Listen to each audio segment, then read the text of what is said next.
ಅಣ್ಣ ತಮ್ಮಂದಿರಲ್ಲ ನೀವು ಹೊಡೆದಾಡಿ ಮಡಿಯುವುದು ಬೇಡ. ಯಾವುದು ಫೋಟೋ ಇಟ್ಕೊಂಡ್ಬಂದಿರದ ಕೃಷ್ಣ ಚೆನ್ನಾಗಿಲ್ಲ ಕಣಲೆ ನಿನಗಿಂತಲೂ ಹೆಚ್ಚಿನ ಪರೀಕ್ಷೆಮಾನ್ ನಾನುಂಟು. ನಿನ್ನ ಈ ಉಪದೇಶವನ್ನು ಬಿಟ್ಟು ಮೊದಲು ನಮ್ಮಿರುವರ ಬೇಗ ನಿರ್ವಹಿಸು. ಕೇಳಿದೆಯಾ ನಿಮ್ಮ ಹಣ್ಣುಗಳ ಮಾತುಗಳು? ಅದು ಇದಷ್ಟು ಕ್ಲಾರಿಟಿ ಯಾವುದು? ನೀನು ಸಹ ಯಾವ್ದಾವ ಸಹಾಯವನ್ನು ಅಪೇಕ್ಷಿಸಿ ಉಭಯ ಸಂಕಟದಲ್ಲಿ ನೀರು ಪರಮಾತ್ಮ, ನಾವು ನಿದ್ರೆಯಿಂದ ಎಚ್ಚರಗೊಂಡಾಗ ನಿಮ್ಮ ಕೃಪಾ ದೃಷ್ಟಿಯು ಮೊದಲು ನನ್ನ ಮೇಲೆ ಬಿದ್ದಿರೋದು. ಆದ್ದರಿಂದ ನನಗೆ ಸಹಾಯ ಮಾಡಲೇಬೇಕು ಪರಮಾತ್ಮ. ಸಾಧ್ಯವಿಲ್ಲ.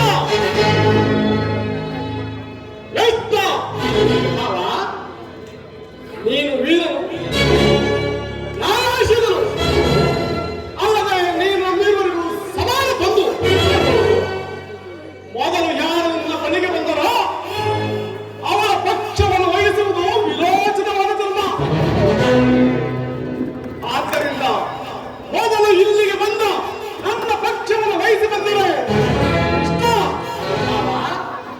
ನೀನು ಆ ಧರ್ಮವನ್ನು ಪಾಲಿಸಿದಂತಾದ ಕೃಷ್ಣ. ಏನ್ ಮಾಡಿದೆ ಮಠ? ನೀನು ಮೊದಲು ಬಂದೆಂಬ ವಿಚಾರ ಡಿಲೀಟ್ ಆಗ್ತದೆ. ನನಗೆ ಸ್ವಲ್ಪವೂ ಸಂದೇಹ ಅಲ್ಲ ಕಣ, ಈ ಕಡೆ ಮೊದಲು ಆತನನ್ನು ಕಂಡೆ.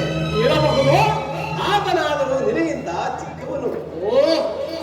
ಆತನಿಗೆ ಬೇಕಾದನ್ನು ಕೇಳುವ ಅಧಿಕಾರ ಆತನಿಗಿದೆ. ಎಲ್ಲ ಕಪಟಿ. ಆಹಾ, ವೀರವರೆಗೂ ಸಹಾಯ ಮಾಡಲು ಈಗ ಕೇಳಿದೆ. ಅಪ್ರತಿಮ ವೀರ ಭಟದಿಂದ ಕೂಡಿದ ಬಲರಾಮ ಯಾದವ ಒಂದು ಕಡೆ ನಿರಾಯುಧನು, ನಿರಸ್ತನೂ ಆದ ನಾನು ಮತ್ತೊಂದು ಕಡೆ. ಎರಡರಲ್ಲಿ ನಿಮಗೆ ಯಾವುದು ಬೇಕು ಬರ್ತಾ? ಯದುಕುಲ ಚೂಡಾಮಣಿ, ನಾನು ನಿನ್ನನ್ನೇ ಅಪೇಕ್ಷಿಸಿ. ನಿರಾಯುಧ, ನಿರಸ್ತ, ಈ ತರದ ಕತ್ತಿಕೊಂಡು ನನಗೇನಾಗಬೇಕು?